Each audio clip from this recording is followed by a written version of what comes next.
All right. It says we are rock and rolling. So, Chris, I am thrilled that you are here, my friend.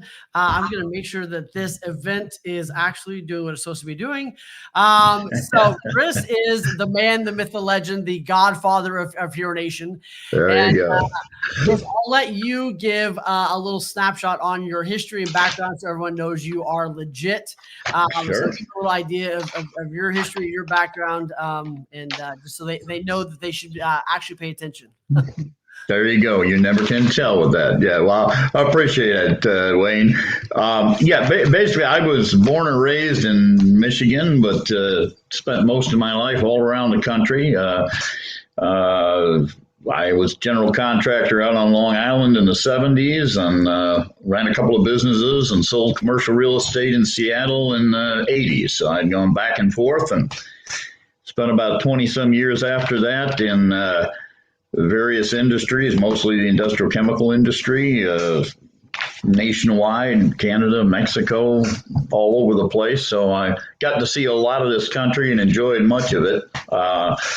I retired from that in 2008, make my home in East Central Illinois. And there I have an office. I'm running as a managing broker, specializing in commercial and investment properties here in East Central Illinois, but we kind of do work all over the state. So that, along with being a coach with Hero Nation, is what keeps me busy. So. Holy cow, that's telling you a whole lot. I love it. So here's what I love. You don't say a whole lot, but when you do say something, it's usually strikes to the soul. So when you call me and say, "Hey, I had a thought," like I get out a pen and a piece of paper because I know it's going to be awesome. So let's jump into this. What led you to want to talk about this? About databases and using it as equity, and we'll cover that a little as we go through it. But I think, to me, it's the foundation of every business, and it's one that's probably the most neglected thing that most of us have in our business, and maybe the most important thing, and the one that we pay least attention to, because it isn't the work there. It isn't sexy. It isn't fun. It isn't great stuff, and so it kind of gets to be the time filler instead of one of our primary things we work on. Yeah, and I mean, I'll let you take it away. And yet, I've seen so many people that I think could have had massive success, and they have real limited success because they didn't take care of this thing right off the bat. I mean, and I think that's real estate, that's restaurant owners, that's everybody. Yeah, it is. It definitely is, and I know you and I are in agreement on that, because I know that you are also one of the only people I know who ever actually sold a real estate business for actual money to somebody. We generally don't do that. So if you want, let's pop into this and go with it if we can. Okay, is that popping up? Okay. There we go. Look at this. Look how cool and techie we are. Look at all. We got views for days. You know what I'm saying? Makes me feel like we've really got our stuff together. So and all on 5 minutes notice, right? Yes. All right. So let me get back to where I was here. Popped out of there. There we go. Okay, so we're talking about database equity here, basically. Okay, and what I mean by that, talk first about the idea that that we are talking about, just as you were mentioning. What is a database? It's a client list for any type of business. It's past clients, it's current customers, it's future prospects. And like you were saying, Wayne, it applies to anybody. So this can be a realtor or a restaurant business. It can be a plumber or Amazon. Everybody has a database, and working with that database and cultivating it should be one of our chief tasks. Yeah. So let's talk about what do we need to do with our database. What we're trying to do is develop it into a system that's the foundation of our business. So we do that by defining the client groups, knowing our numbers, which is one of the most important things to figuring out how to work with your database. We've got to detail customized follow-up programs if we're going to be effective with it. We got to schedule follow-ups, and that's something we want to delegate if at all possible.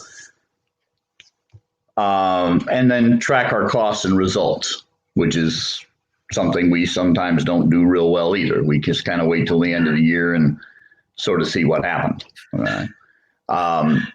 So if we're doing all of this stuff, what does that look like as a database? So here's the scary slide that I use that nobody wants to look at because there's too many parts. There's numbers, there's letters, there's definitions, there's all kinds of stuff. And that's immediately why we all stop working with databases. So we're going to skip that particular slide. All right, there we go. Yeah, we'll work our way around back to it. Okay. So we're talking about instead, what should our database do for us? Okay. So there are 4 basic things that I identify in people I work with that we want to accomplish with a database. It should generate adequate source of direct personal income. I mean, that's what it's there for. If we've got a team or a group, it should provide source of leads and income for that team. So if we're structured as a team, that's what our database should do. It should also serve as a reliable connection for other business or charitable endeavors. You ought to be able to tap into that database for a lot of different things. And then it should also become the largest asset of our business. That's an important piece that we're going to talk about more as we go through this. Yes. Building that equity is tremendously important. Well, what I love about this slide, Chris, is like reminding yourself, like, why are we doing this in the first place? Because I think it's interesting. I think people get lost in like the wills and bells of a CRM or all this other stuff. But sometimes we forget, like, what's the point of a database and why do we want to take care of it? So I love that you brought it back down to like, why are we doing this in the first place?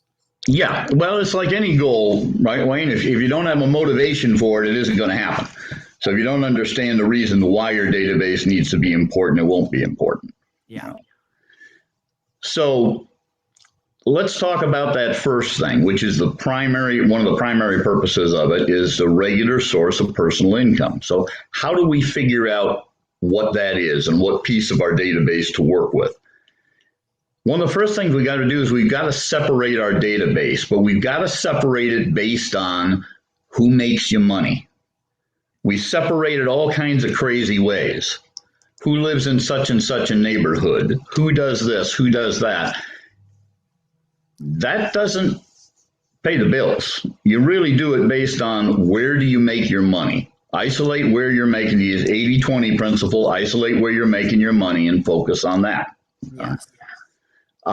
You got to define your groups to match your strengths. What do you do well? Who should you be working with? And the second part of that I'm going to talk about a little bit more later is you also want to separate them based on who do you want to work with. Stop working with people that you shouldn't be working with and don't want to work with. Okay. Well, I think that everyone needs to go in your database. And I think I agree, like some of the best decisions you can make are who don't make it into your database or are really who doesn't make it in or who gets worked with by somebody else, not me, kind of a thing. Yes. Here's one of the most common problems I see is if the groups seem too small, we drop them.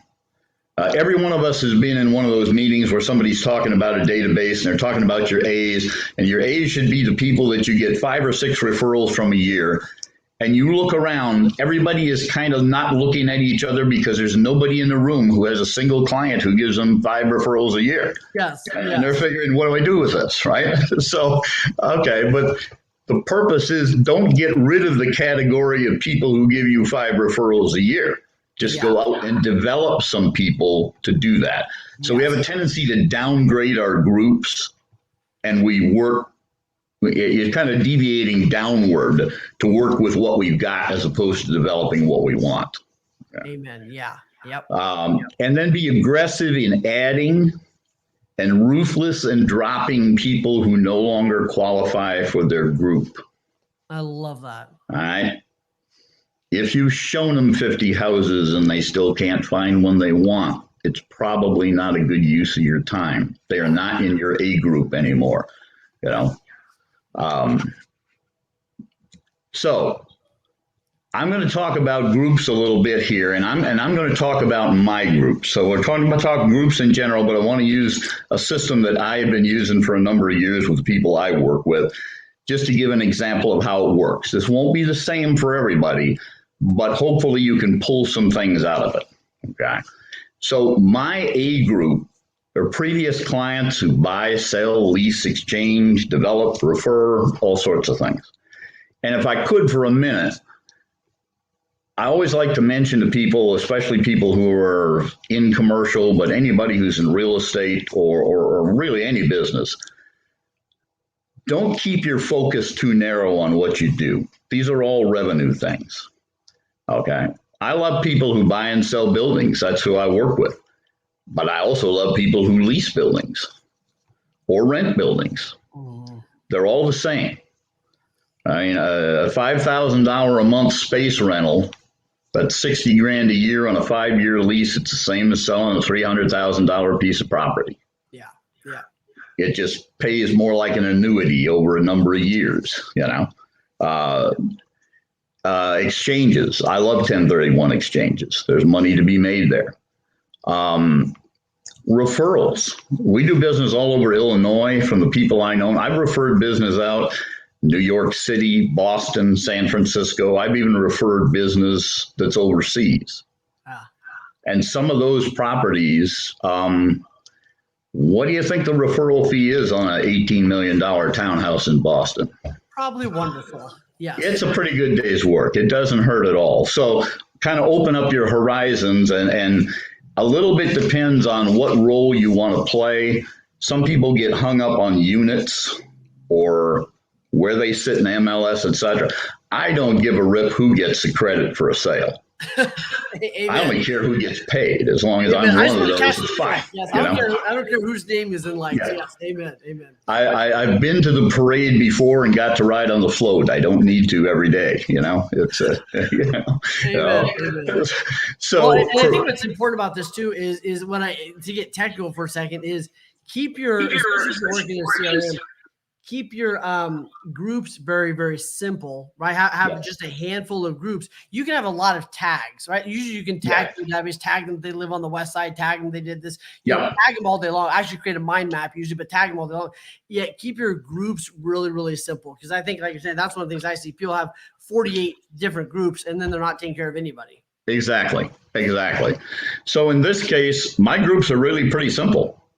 So these are people who I do one or more transactions with every year.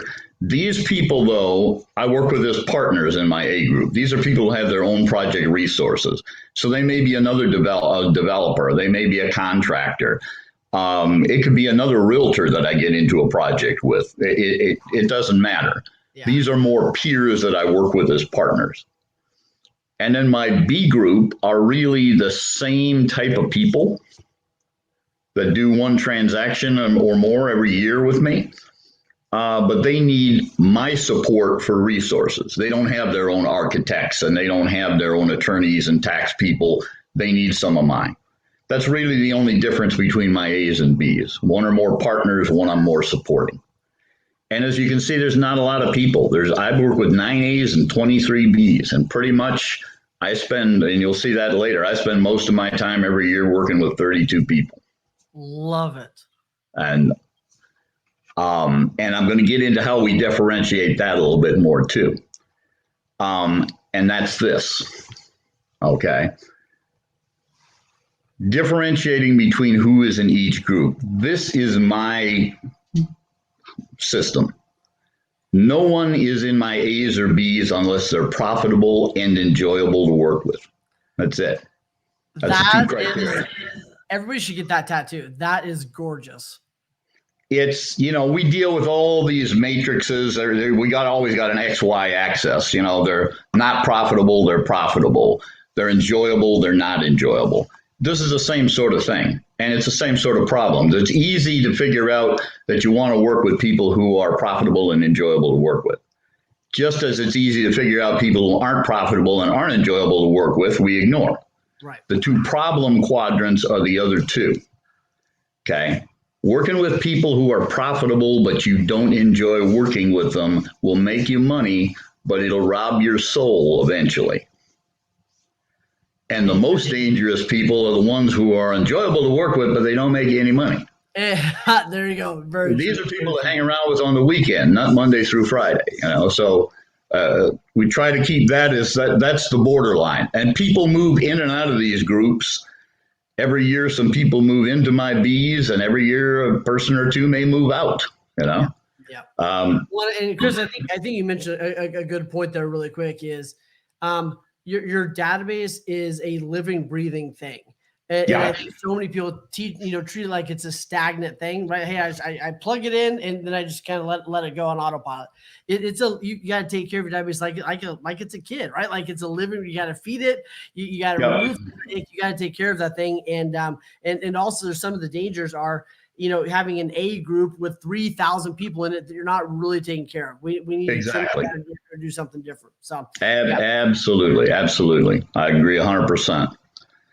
So next thing you kind of really need to do is you need to tailor each group's plan a little bit. So I see a lot of contacting plans. The most common weaknesses that I see in those, and this is a little bit of what you were just talking about, using the same plan for all groups. Okay, I'm going to call everybody and I'm going to contact everybody in my universe 4 times a year. Boom, I'm done. Under contacting. This is the going wide instead of deep. So is it better to call 5,000 people once or 1,000 people 5 times? Okay. Matter of fact, my opinion would be it's better yet to call 500 people 10 times. Amen. Go deep. All right. Yeah. And then we also rely on inexpensive, which also often means ineffective means of making contact. Okay. We sort of gravitate towards that a little bit. Now, this one, it could be open for debate with a lot of people as to what's more valuable or has more impact. My personal opinion is from the top to the bottom, least impact at the top, most impact at the bottom. I'm a big believer in face-to-face conversations being the most impactful interaction you can have with clients. Yeah. So what do we do often? I mean, we end up here in the top part, newsletters, emails, things like that, because they're cheap, they're easy. This is what I would call the Ron Popeil zone of contacts. How many times have we heard this? Set it and forget it. Okay, all right. And they probably forget you too. Amen. So, Yes. If you're interacting down here. I kind of look at it if I'm talking to a client, I kind of go, hey, let's say that a newsletter or an email is worth 1 point, and a point is good, right? Points are great. Yeah. A face-to-face, a voice conversation, let's say that's worth 50 points, and a face-to-face is worth 100 points. So yeah, we should do the first couple because points matter, and yet they don't even compare to like that conversation you have to have back and forth. But to your point, what you said on that last slide is, I think it's important to think about your database. Can I do this consistently? And doing you consistently, then like you have, Chris, you've added people to your world that help with some different aspects. And then as you grow, you can add bells and whistles, everything else. But in the beginning, you got to figure out, okay, what's going to be, like you're saying, what's going to be most impactful and what can I do consistently over a year? Not what would I like to. I'd love to call 10,000 people, every 2 months. Probably not going to happen. What can I do? Exactly. I would not love to call 10,000 people every 2 months. We got to figure out our limitations and work within them. Yep. No question. Okay. So let's talk about C and D groups, because this is what we mostly have. And I have C and D groups too. And they're very important. So look at these. And again, the definitions I use are simple. People who are in the C's, they're previous clients who bought, sold, leased, or referred somebody in the past. That's it. There's somebody we've had an interaction with. So they have a level of importance. Right now, we're working with 386. Those are the number of people who are still in the area, still alive, haven't told us to quit bothering them, whatever the case may be. So we work with those people. And the D's are people who have had a contact with us. Most of this is through websites, flypaper sites, searches, all those sort of things. And in the course of the year, we will have contact with, in the course of this year, we projected out based on previous years, it'll be 1,168 people. Okay. We get 3.2 people per day coming in through our sites for contacts. So we have them there, and I'll talk a little bit more. This is a 6-month maximum program. This is bringing people in, either convert them or wish them farewell and do something else. Okay. So this is the rest of the universe that I'm working with. Now, let's talk a little bit about matching frequency. So I'm going to jump back to these A's and B's here. How do we contact them? What is the plan? Because if you don't, like you were just saying, Wayne, I'm going to call everybody isn't a plan. Okay. So what we have to do is figure out, how do we want to interact with these people? Yeah. So my A's, we have a direct one-on-one conversation, and it says there 26 times a year. That means I call them, we have a conversation every 2 weeks. We have a live meeting once a month. And I'll talk a little bit more about what that can be. A little over a year ago, that was generally an office meeting or a lunch or a breakfast or something like that. Lately, it's been more likely to be a Zoom call, maybe with some ordered in lunch or something like that. We have group meetings for them. In the case of A's, this will normally be like a webinar type of thing with a topic of interest to these folks. We do that, try and do that 4 times a year. And then we have an annual planning meeting. Now, the way I work with all of my clients, kind of like you set up for Hero Nation with the 5 tabs, they do a goal setting every year. We do goal settings for their year. They send me the information. In the case of these people, I spend about 3 hours working up some possibilities for them, and we spend an hour going over them. We do that every year. Interesting. Okay. I love that. All right. The B people, those 23 folks, it's really the same program. The only difference is we do some different group meetings. Live meeting, I only meet with them every other month. They haven't got as much going on, and we don't have as much to interact with.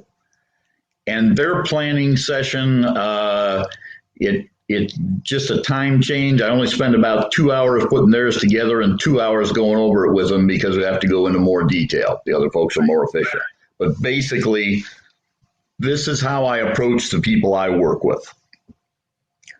So then we have the C's and D's. Now, what's important about these is that I leverage almost all of this out. I have neither the time nor inclination to work with all these people. I can't. But our C's, those people who've done business with us before, they have direct conversations 7 times a year. Okay. Now, they may have a conversation. I may meet with them, or I may send them to somebody else. That second line there is not delegated. We convert 14.3% of those. That's about 1 in 7. So out of every 7 people in that group, we get 1 piece of business a year, which is pretty close to that average that you like to achieve. We used to talk about what? 1 piece out of every 6 or something like that, so you should be able to get somewhere in that numbers if you're contacting them regularly. The 1,168 people, they get contacted 13 times in that 6-month program. I'll touch on how we do that here in a minute, but they get contacted 13 times, not by me. But they also generate business. We get a 3.7% conversion out of those people that turn into people who are willing to come in, have an appointment, or get together with us these days on a Zoom call, have an appointment, get qualified, and move on up. Okay. So I said I would tell you how we contact people. This is what we like to use. So the previous clients in that group C, they get called every 2 months. And they also get called on their transaction anniversary. It's a good day to touch into. So they get live contacted 7 times in 12 months. Those group D contacts, they get called the initial contact call. They get called 3 days later, and then 7 days, 7 days, 7 days. Basically, in the first 31 days, they've been contacted 6 times. Then months 2 and 3, we call them every 2 weeks. Months 4 to 6, we call them once a month. Then month 7, we say goodbye. They may still be on an email list somewhere, but we're not going to spend any more time on them. We've talked to them, contacted them 13 times in 6 months. They really aren't. So what would you say to somebody watching that? And by the way, like Dave and Cara, Chuck, it's good to see you, dude. Melissa, Larry Lee. I love Larry Lee. Michael, you guys are on here watching. Thank you for being here. What would you say to them, to someone, maybe not to them, but what would you say to someone who is saying, like, they can't let go? Like you said, like after this, you put them, they're probably getting drip emails from here till forever and ever. Mm-hmm. How do you make the decision to let a lead go? Because I think there's some things I see a lot of people spending, either not calling the leads at all, or they're maybe spending way too much time chasing the unfruitful work. With this, it's basically just time and experience. If you contacted somebody 13 times in 6 months, especially if you contacted them, we could probably move that up. We may one of these days. I give it 16 months. To a certain extent, you could say if you talk to somebody 6 times in 31 days and they haven't done anything, they may not be doing anything either. But some people they're starting to look, they're relocating, so we give them a window. Yeah. But we've seen very, very little. The amount of business that comes out of it after 6 months is slim to none. And you're really, at that point, you're wasting resources having people chasing those folks. Yeah. Well, and obviously, Teal asked, are those contacts, if the D group counted, only if they're successful, or does each attempt count? My guess is once you talk to somebody, then they move into a different group, but they stay in here. Basically, on average is 6 months, and then either we've talked to them and they move up, or we haven't talked to them, or they're not a good lead and they moved out. Yeah, generally speaking, and I'll cover a little bit more about how we classify those. But yeah, indeed, if they've had a conversation, they moved up into an appointment kind of a category. Okay, yeah. So the live contact protocol, which was just kind of what was being asked about, we live call them. If there's an answer, they go to whatever script they're using for that particular call. If there's no answer, they recall the next day. It doesn't go beyond the second day. So every day they're either working on today's calls or yesterday's not connects. Okay. So we give it a 2-day shot. If there's still no answer, they leave the script on voicemail. And if they leave a voicemail, they also send a script in text. Love it. Okay. And then they update the contact history. And when we talk about how much time these people spend on this, number 5 is also very important, because we also often have a long list of people we tried to call today. We got some, we didn't get some, and I don't know who they were, But we got a showing appointment, so that's all we care about. We're off and running, and who knows what happened to the database. So you got to update the contact history. Now, live contacts, those are independent of email or newsletter campaigns. And of course, there are always people who maybe initially said they only want text or they only want voicemail. You go along with their wishes. But there's a surprising number of people who will take live calls if they come in regularly. Yeah. More than we think, I think sometimes. Yeah. So that's the protocol we use. All right. So now we get to the crux of the whole matter. These are all great plans. That's a great plan too. But unless we figure out what resources we need to get the work done, It's just all a pipe dream. Amen. Yes. Okay. Most common mistake, would you agree, Wayne? Creating a successful system for working the database is failing to determine what actually takes to get it done. Amen. Yes. Okay. I've seen so many pretty on paper things or pretty in somebody's mind things that they haven't actually figured out now how do we, really implement it. Yeah. Yes. How do we get this done? So let's talk about that for a minute. We're going back to the A's and B's here. Okay. So this is a breakout that we do every year based on our plan for how much time is spent with these A's and B's. Okay. And over here in the hours each time, that's a fraction of an hour. It's not 25 minutes on those calls, it's a quarter of an hour. So we're going to do, but it's important to figure out if you're going to do 26 15-minute calls to somebody, you're committing 6.5 hours a year to calling that one person. You're committing to the time for the live meetings, etc. And so as you can see here, the people in my A's and B groups, I'm basically committing at the front end of the year to spend about 30 hours with each of them every year. And that is what I believe I need to do with them to continue to have them perform at the level that they're performing. That's doing one or more transactions with us every year. Yeah. Is that 30 hours worth it? Yeah. When I do the numbers out, you better believe it, but it's a commitment, and we'll talk about how these times work a little bit. So each of these groups, I look at them, I look at the individuals. This is what I'm going to do to contact them. Now, this is what it's going to take to do it. I love that. That's the key to making it work. Yeah. Yeah. So let's look at those C's and D's. So we're talking leverage time now. Okay. So based on the work that my folks have done over the years, when we go back and look at it, those 7 calls that go to my C group, they spend about 9 minutes with them of time involved with that client. That could be on the calls, the recalls, etc. That's about what it takes on the average, based on the number of people they can and do contact and work through, and we've tracked it. Simple matter, how many hours did they work? How many people did they talk to? Divide it up and you'll figure out what your run number is. It's a simple thing to do.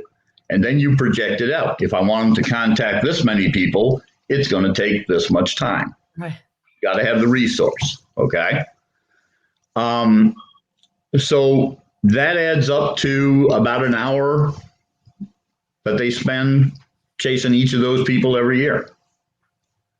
And that's a commitment I'm willing to make and pay for. The meetings that come out of those, now those kick back to me. That's why they're not in italics. That may add 55 hours of time to my year, but that's okay. It's built in. These people that we're chasing on the websites, those 13 calls, they spend about 6 minutes each with those, a tenth of an hour.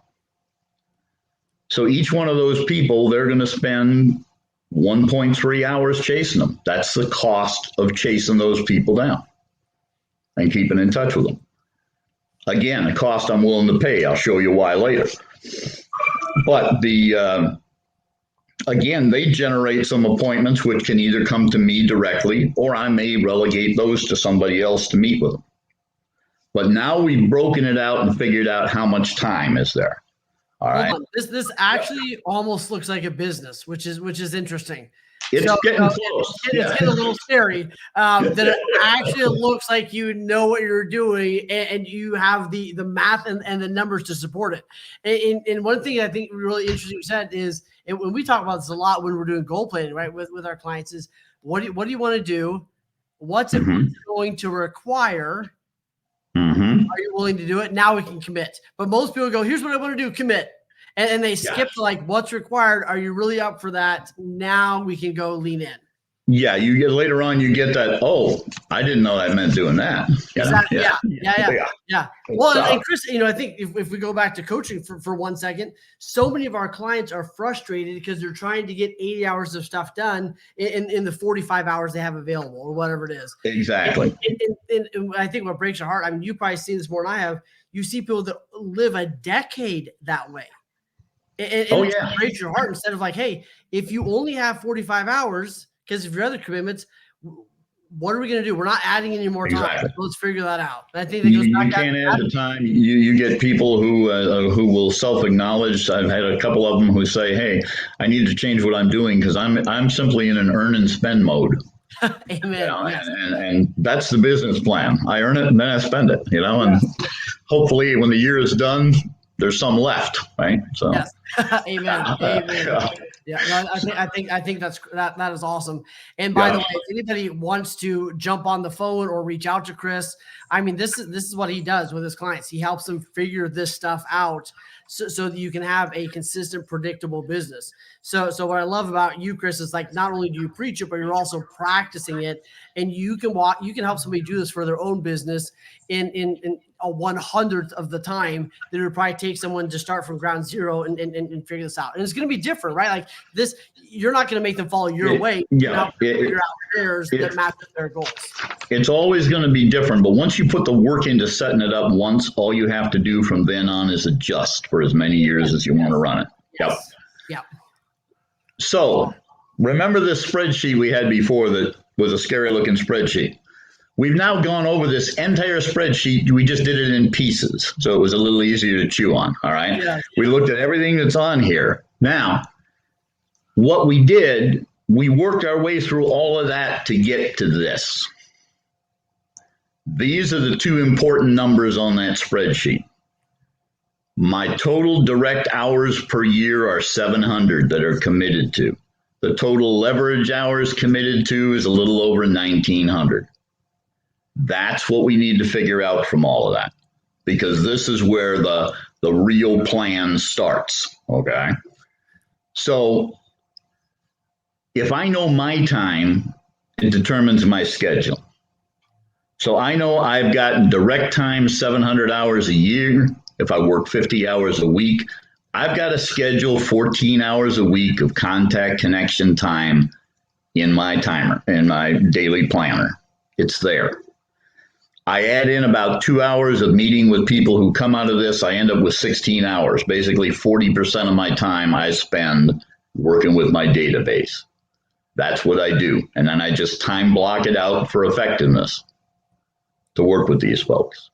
So I basically know going into 2021 that I'm going to spend a third of my time working, or 40% of my time working with my database, and I got 60% left to work with. Okay. There's no mystery left. Wow. If those hours aren't on my schedule, then what I project to happen is not going to happen. It's real simple. Okay. The second part of this is this determines personnel. Okay, so let me talk about this leverage time a little bit. 1,924 hours, okay, should be a 52-week schedule. You could do it with one full-time person. Hire somebody to work 2,000 hours a year and do nothing but be on the phone. I choose to go a different way. I use 3 part-time people. One of them works about 500 hours a year. She's been working with me for a number of years. She handles all my C's and a lot of the first-time responses to people who come in as D's. The other 2 a year. Now, there's usually some questions about who do you hire, how do you hire, so I might even spend a minute on that if I might. I have the luxury of living in a college town. Most of the people who work for me are graduate students. I like graduate students because they're solid, they're responsible, they understand the value of money. They don't go home. They're generally residents. So they don't go home in the summer, and for Christmas break, they're here. Hiring them is relatively simple because I work through the university. They have a graduate student job placement group. Wow. So I can feed out of those people. I have them do preliminary interviews and do some script readings for me. And I'll be honest, I lean towards hiring people with accents. The reason I do that, if you look at survey information, people are more responsive and pay more attention to people with accents. Huh. The most popular ones, kind of in order, are English, Irish, Australian. And it's easy to find international. We have a lot of international students here in town. Right now, 2 of the 3 are, and oftentimes, if I have 3 or 4, they're all international students. And the thing is, people are more receptive to those voicemails and the messages and the conversations. They also remember them better. So it's another way to connect with, they remember, oh, that was Emily from so-and-so, and they're remembering it because she spoke with an Irish accent they really liked, So it's a little additional leverage that might work if you have the availability for it, But you can do this with virtual assistant. You can do it all kinds of ways. These are phone contacts, okay? But what I'm looking for is high quality in those, okay? So the way we compensate them, they're on the other side. They earn $14 an hour. I had a discussion with my tax man a number of years ago, and we pay them on salary. They're independent contractors, so the real cost of that with benefits is $18.90 an hour, which is the number you got to pay more attention to than the $14. They earn a $300 bonus for each of those contacts converted to an appointment. They work from home. We just use a shared database and a calendar. For instance, I have 2 open hours every week that's on my schedule. They're free to book somebody for those times and just let me know who it is. It works real simple for them doing that. So this is kind of how we set up the next part of what does it cost, okay? So let me throw some numbers out here, if you will. If you take this little program we're looking at here that I work with some other agents, et cetera here, gross revenues, and that's 88 transactions. The average transaction is about 175,000 with 2.8% commission.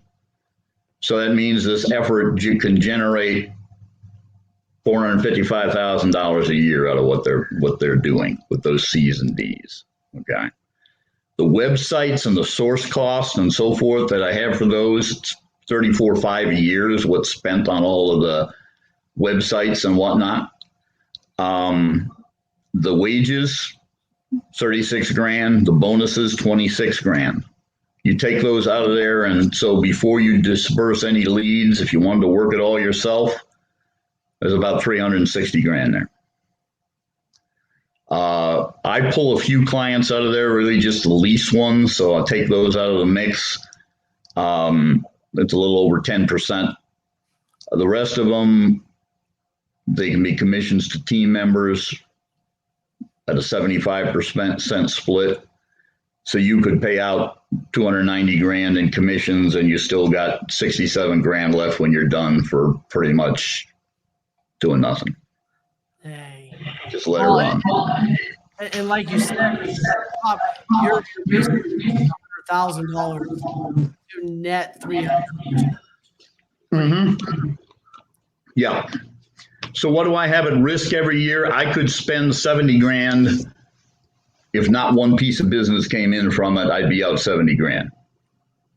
That's not going to happen. It got a little dicey last year during COVID when we couldn't show any properties for a few months. That was tough. But, you work with that. That's what your reserves are for. But the important part of this one is when we're talking about equity of a database. Okay. So that's what this number is. That's what it'll do. Okay. Yeah. What else can you do with these? Now, with say $290,000 to distribute, right now I only have 4 reps involved in this. So each one of them is making a quarter of that. That's a pretty good place to start every year. But you could spread that over 5 reps, 10 reps, whatever you want to do. Okay. or you could work them all yourself. But when you set it up with a system, then you're talking equity. You're talking something saleable. Yes. So if you want to buy my business, Wayne, what sort of a value are you willing to pay me for a business that does this? I mean, if we look at just, just a baseline thing, I mean, you have $1 million business, actual value, right? Mm-hmm. Without going into any of the other stuff you're doing, just your database is easily worth $1 million today. Is how I would look at it. Mm-hmm. Yeah, and that's where if we want to phase out of real estate, if we want to move away from it and be indirect, if we want to bring somebody in, we just want to cash out and go fishing. I mean, you can't do it unless you have demonstrable equity, because otherwise we're just buying a list of names, and very often that turns out to be a poor list. Yeah. This is a system. You could buy the people to go with it. Well, You want to hire them all, they're already there, they're trained, that sort of thing. Like, hire people to run the system, whereas most people are hiring people and hoping that they're the system. The problem is people come and go. So now you're able to hire people to run the system. And kind of like Abby just said, one system, $67,000. If you don't take hardly any of it.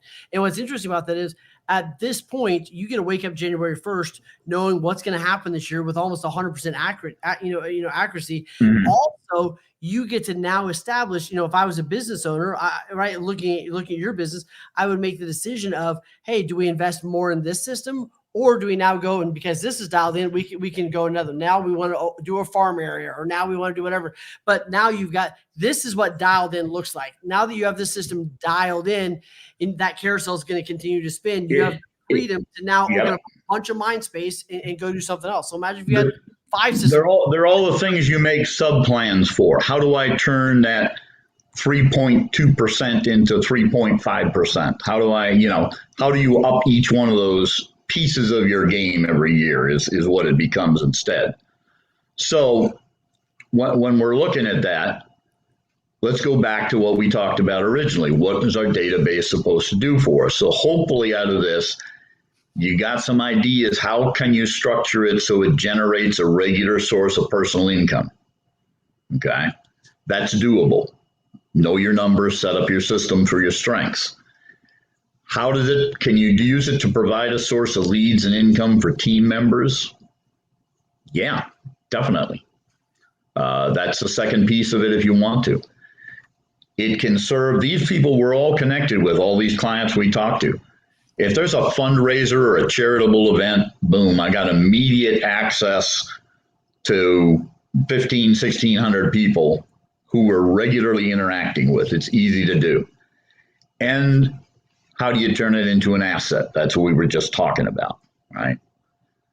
So kind of summarizing it, to me, our database, it is the primary tool we got to bring revenue to our business. And importantly, very importantly, to support ourselves and team members at a level that will retain quality employees. This is why we choose not to go cheap with the people who work.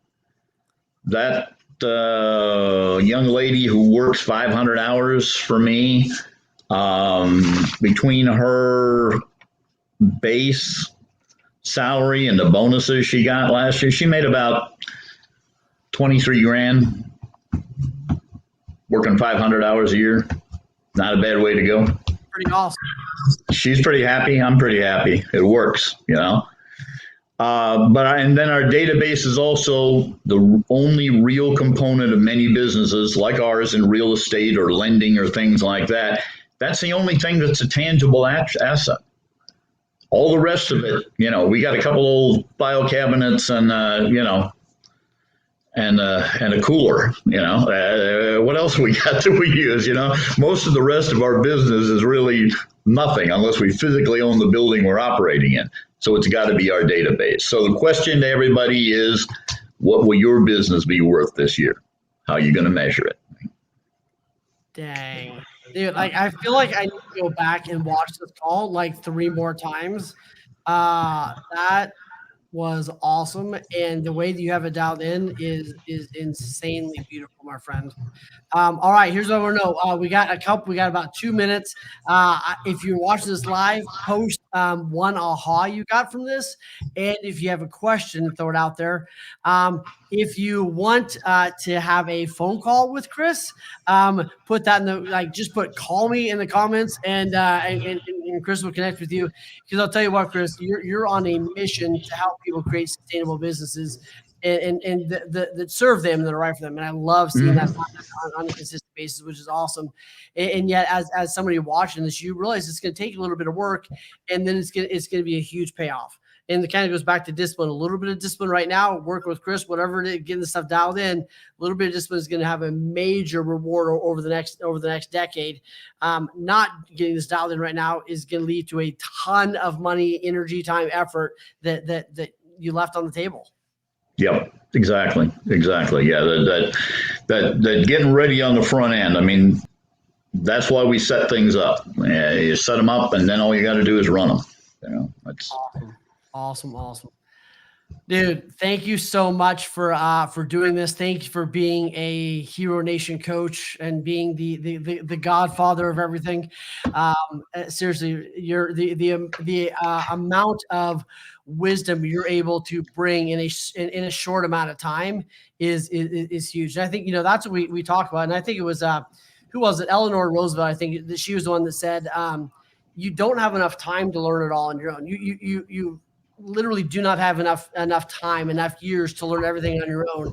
You've got to learn from others. So like I said, somebody could try to do this for 100 hours on their own, or sit down with you and get this thing done in a fraction of time. So this value is huge. Thank you for bringing it. Well, I appreciate the opportunity. I love the folks who are in Hero Nation, because they are a group of people who are always looking for that way to improve, not to reinvent the wheel, but to find out how they can do it better and more efficiently. They're learners, and that's what I love about them. Yeah. So. Yeah, it's just, and that's the thing, doing it together better.